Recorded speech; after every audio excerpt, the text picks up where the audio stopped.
용용이의 경제학 교실. 안녕하세요, 용용입니다. 오늘은 복지는 어떻게 해야 하는지에 대한 고민을 조금 해보려고 합니다. 우리가 지난 시간에 최저임금 2만 원에 대한 이야기를 했었고요. 최저임금 2만 원을 못 받는 사람들은 저는 복지가 해결해 줘야 된다라고 생각을 하고 있거든요.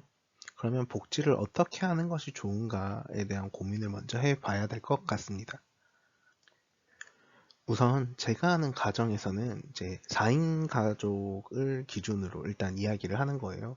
그래서 4인 가족 이상의 가구들을 기준으로 그 가구별로 1인 1명 이상이 일하지 않을 경우에는 이제 복지의 영역에서 도움을 받아야 된다라고 생각을 하고 있고요. 그랬을 때 그 가구 수가 너무 많지 않을까라는 고민을 일단 해볼 수 있는데요. 하지만 우리가 생각을 해보면 우리가 현재는 4인 가족 중에 많게는 4인이 일을 하는 경우도 있어요. 그래서 그런 것들을 생각해 보면 4인 가족 중에 한 명만 일하게 되고 나머지 사람들이 일을 하지 않게 되는 경우를 만들려고 하는 거거든요. 그게 최저임금 2만 원을 하려고 하는 목표가 되는 거고요. 최저임금이 2만 원이 됐을 때 우리가 고용률이 감소하게 되지만 실업률은 더 많이 감소하게 되는 효과가 있을 것이다 라고 저는 개인적으로 생각을 해서 이제 그런 주장을 하게 되는 것이고요. 그랬을 때 우리가 이제 사람들이 노동을 하지 않게 되고요. 노동을 하지 않게 되다 보면서 자연스럽게 실업률이 낮아지는 효과가 있을 거예요. 그러면 많은 사람들이 노동시장에서 경쟁하지 않아도 되는 거고요. 상대적으로 경쟁이 약하다 보니까 취업 길이 많이 열려 있게 될 수 있는 부분이 있고요. 더불어서 또 이제 모두가 비정규직이 되기 때문에 이제 고용에 있어서 유연성이 확대가 되잖아요. 이 고용의 유연성을 가지고 사람들이 좀 더 쉽게 노동시장에 접근할 수도 있게 된다라는 거거든요. 하지만 그럼에도 불구하고 이제 취업이 안 되는 경우는 이제 복지의 영역에서 도와줘야 될 거라고 저는 개인적으로 생각하고 있습니다. 그래서 오늘은 복지에 대해서 어떻게 복지에 접근해야 되는지에 대한 고민을 한번 해보면 좋을 것 같습니다. 우선 우리가 복지에 대한 이야기를 할 때 항상 하는 이야기가 뭐냐면 보편적 복지를 할 것이냐 선별적 복지를 할 것이냐 하는 문제입니다. 개념적으로 보았을 때요, 보편적 복지를 하면요, 이제 모두에게 평등하게 복지 정책을 펼치자 하는 것이고요. 선별적 복지를 하자는 거, 이제 복지에 도움이 필요한 사람들을 찾아내서 그 사람들에게만 도움을 주자 하는 이야기가 됩니다. 그래서 뭐 기본소득 같은 경우에는 보편적 복지가 될 거고요. 노인수당, 아동수당 비슷하게 보편적 복지가 될 거예요. 무상급식 역시 보편적 복지가 될 거고요. 그럼 선별적 복지는 어떤 게 있냐면 이제 반값 등록금이 대표적인 선별적 복지거든요. 그래서 등록금을 내는 과정에서 등록금이 학교별로 등록금을 정해질 거고요. 그 다음에 내가 그 고가장학금을 신청하게 되죠. 고가장학금을 신청하는 과정에서 우리 집의 소득에 대해서 다 계산하고 그 소득에서 우리 집이 몇 분인지 나오고 그랬을 때 그에 해당하는 장학금을 국가에서 주게 되잖아요. 그래서 국가장학금, 이제 예전에는 반값 등록금으로 시작이 되었는데 그런 경우가 이제 선별적 복지가 된다라고 이야기를 할 수 있습니다. 뭐 그 외에도 기초생활수급자라든지 차상위 계층 같은 경우 혹은 이제 뭐 한부모 가정 같은 경우도 우리가 이제 선별적으로 복지를 하고 있는 곳입니다. 그래서 그럼 보편적 복지랑 선별적 복지를 하면 어떤 문제가 있냐면 보편적 복지를 하는 경우에는 돈이 조금 더 많이 들어가게 됩니다. 왜냐하면 필요한 사람들한테만 하는 게 아니라 모두에게 똑같이 해주게 되잖아요. 그렇게 되다 보면 정말 정작 도움이 필요한 사람들한테 도움이 적게 가는 부분도 있고요.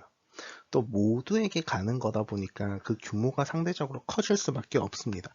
그렇게 되다 보니까 조세라는 부분에서 우리가 저번에 증세 없는 복지에 대해서 다루긴 했지만 그 조세라는 부분이 이제 많이 지출되게 되는 거고요. 그러면 선별적 복지에는 어떤 문제가 있냐면 비용의 문제가 있습니다. 이 사람이 정말 복지에 도움이 필요한지 아닌지에 대해서 선별하는 과정이 필요하게 되거든요. 그래서 일단 심사를 하고 이제 평가를 하게 되잖아요. 그때 들어가는 비용, 뭐 돈만 들어가는 게 아니라 인력의 문제도 포함되겠죠. 그런 비용이 들고요. 더불어서 그 애매한 구간들이 있어요. 만약에 우리가 뭐 연봉 2천만 원 밑으로는 우리가 복지로 도움을 줄게 라고 이야기를 했을 때 연봉이 딱 2천만 원인 사람과 2천일만 원인 사람이 있다라고 하면 2천일만 원인 사람들이 상대적으로 돈을 더 적게 벌게 되는 효과가 있는 거예요. 왜냐하면 2천만 원을 벌고 있으면 내가 복지에 도움을 받을 수 있지만 2천일만 원을 번다면 내가 복지에 도움을 받을 수 없게 되잖아요. 그렇게 되면 상대적으로 내가 연봉이 1만 원 높다는 이유로 복지 혜택을 못 받게 되고 그래서 실질적으로 내가 버는 돈이 작아지는 효과가 발생할 수 있습니다. 그래서 우리는 이제 이 보편적 복지와 선별적 복지를 선택해야 되는 거고요. 아무래도 현재 여당에서는 선별적 복지를 조금 더 좋아하는 모습을 명확하게 보이고 있고, 현재 야당에서는 다양한 야당이 있죠. 다양한 야당 중에서 제1야당에서는 이제 보편적 복지를 조금 선호하는 경향이 명확하게 보이고 있습니다. 그러면 용용이는 어떤 걸 좋아하냐면 사실 저는 둘 다 좋지 않다라고 생각을 해요. 그래서 만약에 그런 생각을 해보죠. 이제 우선 보편적 복지에 대해서 이야기를 하면 보편적 복지를 하고 나서요. 뭐 이제 대표적인 예시로 아동 수당 같은 게 있겠죠. 아동 수당을 전국의 뭐 아동들에게 모두 한 달에 20만 원씩 정부에서 주겠다라고 이야기를 한다면 저는 그 20만 원을 주고 그 20만 원에 세금을 붙여야 된다라고 생각을 해요. 부모의 소득 혹은 이제 그 가구의 소득에 따라서 저는 이제 세금을 매겨야 된다라고 생각을 합니다. 그래서 부모의 소득이 낮거나 그 가구의 소득이 낮다면 뭐 20만 원을 그대로 받을 수 있지만 뭐 부모님의 소득 혹은 그 가구의 소득이 높다라면 그 20만 원에서 그 아동 수당을 받는 애한테서 20만 원의 세금을 가져오는 것이 아니라 부모님에게서 그 20만 원의 세금을 가져오게끔 해야 된다라고 개인적으로 생각하고 있거든요. 이게 애킨슨이라는 분의 이제 불평등을 넘어라는 책에 나오는 방식이기도 하고요. 또 우리가 세금을 내는 과정에서도 생각해보면 소득세는 일단 1년에 13번을 걷어가요. 그래서 일단 월급을 받고 나서 1년에 12번 이렇게 가져가고요. 마지막에 연말정산을 하잖아요. 그 다음에 2월이나 혹은 개인사업자 같은 경우는 5월에 연말정산을 하는데 이 연말정산을 하는 이유가 내가 소득세를 똑바로 냈는지 안 냈는지를 평가하는 거거든요.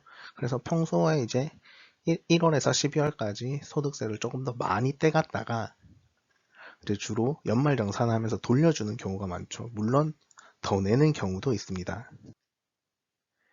그와 비슷하게 아동수당을 준다 하더라도 그 아동수당을 주고 나서 그 가구별로 세금을 다시 매긴다면 이게 이제 보편적 복지가 조금 선별적 복지처럼 되어가지 않는가라고 생각을 하고 있고요. 또 선별적 복지를 하게 된다면 이걸 평가하는 그 비용을, 그 인력을 어떻게 대체해야 되는가라는 고민을 해봐야 될 건데요. 이걸 분명 공무원들이 하게 될 거예요. 이 공무원들이 하게 되는 과정에서 그 비용이 어마어마하게 들어갈 거고 그 공무원들이 해야 되는 그 노동의 양이 폭발적으로 증가하게 되거든요. 근데 저는 문득 그런 생각을 해요. 이게 다음 주에 군대에 대한 이야기를 하면서 이야기를 하려고 했는데 저는 대한민국 20대 남성이라면 당연히 군대를 가잖아요. 그럼 여자는 군대를 가느냐 안 가느냐 가지고 이야기를 많이 하는데 이런 문제를 고민하는 게 아니라 그냥 군대에 간 만큼 이제 그만큼 사회 봉사를 시키면 된다라고 생각을 하거든요. 그래서 저는 이 공무원의 숫자를 어떻게 충당해야 된다라고 생각을 하냐면 이제 군대에 못 가는 경우에 그냥 다 일단 공무원으로 일을 하게끔 하는 거예요. 그래서 뭐 대학교를 졸업하고 취업하기 전에 한 2년 정도 일을 하고 그 2년을 해야만 취업이 가능하게끔 법적으로 조치를 취하는 거죠. 남자도 똑같이 군대를 갔다 와야만 취업을 할 수 있는 것처럼 뭐 국민 인턴제 뭐 이런 식의 이름을 붙여서 대한민국 사람이라면 누구나 공무원으로서 뭐 2년 정도 일하고 난 다음에 취업이 가능하게끔 한다면 그만큼 이제 공무원의 숫자가 늘어나는 거잖아요. 그랬을 때 선별적 복지를 하는 과정에서 그 비용이 그렇게 크게 증가하지 않을 것 같다라는 생각을 개인적으로 하고 있거든요. 이게 다음에 할 이야기가 조금 스포되는 느낌이 없진 않겠지만, 그래도 어쨌든 이 모든 사람들이 군대를 간다든지 혹은 공무원으로 대체 근무를 한다든지 하는 것 자체가 또 이게 보편적으로 이제 우리 보편적 복지와 비사히 모두가 일을 하게끔 만들어주는 효과가 있는 것 같다라고 개인적으로 생각을 해요. 그래서 보편적 복지에서도 선별적 복지를 해야 된다라고 생각을 하고 있고요. 선별적 복지를 하는 과정에서 보편적 복지 요소가 필요하다라고 개인적으로 생각하고 있습니다. 질문 있으시면 댓글로 남겨주시고요. 구독과 좋아요는 필수입니다.